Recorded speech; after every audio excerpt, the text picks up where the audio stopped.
ខែកក្កដាឆ្នាំ2008គឺជាថ្ងៃដែលពិភពលោកទទួលស្គាល់ប្រាសាទព្រះវិហារជាបេតិកភណ្ឌរបស់មនុស្សជាតិទាំងមូលចំពោះកម្ពុជាវាជាថ្ងៃនៃមោទនភាពដ៏ធំមួយ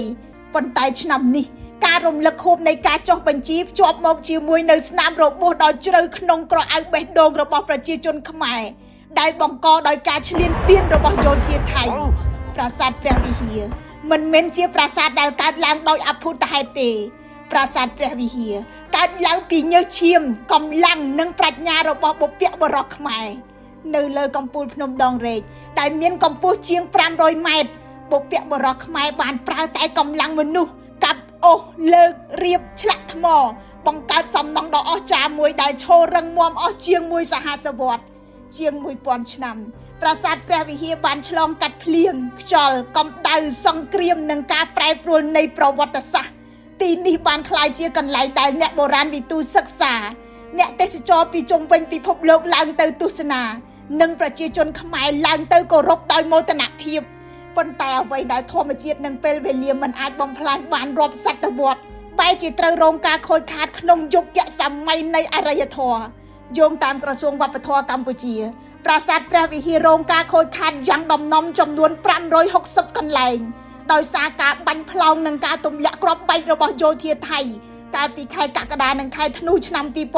2025គោលបុរៈសំខាន់ទាំង5របស់ប្រាសាទខូចខាតទាំងអស់ហើយក្នុងនោះមាន3កន្លែងបាត់ទម្រង់ដើមស្ទើរទាំងស្រុង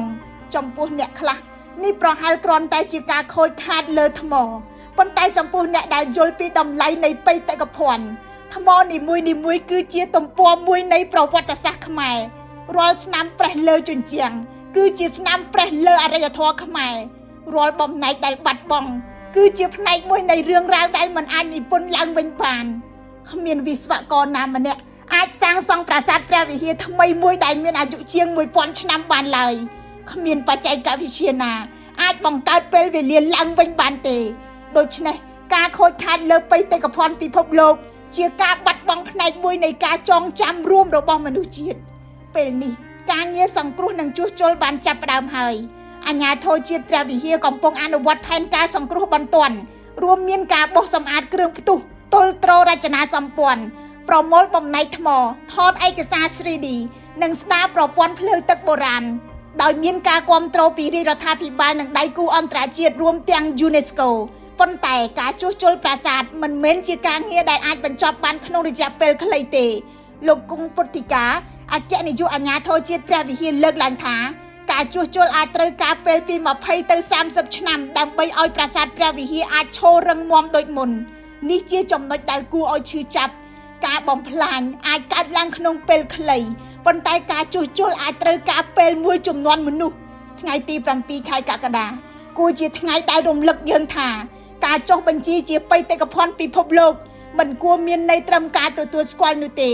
វាក៏គួរមានន័យថាបេតិកភណ្ឌទាំងនោះត្រូវបានការពារនៅពេលរងគ្រោះផងដែរ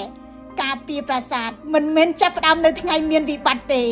ត្រូវចាប់ផ្ដើមពីការកសាងជាតិឲ្យរឹងមាំពីការរួបរวมរបស់ប្រជាជនពីការអប់រំកូនចៅឲ្យស្គាល់តម្លៃនៃប្រវត្តិសាស្ត្រពីការកសាងសេដ្ឋកិច្ចវិទ្យាសាស្ត្រនិងស្ថាប័ន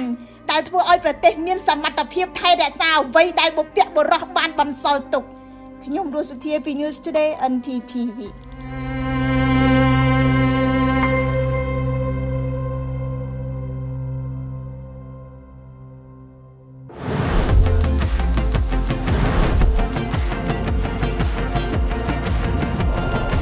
Let's go.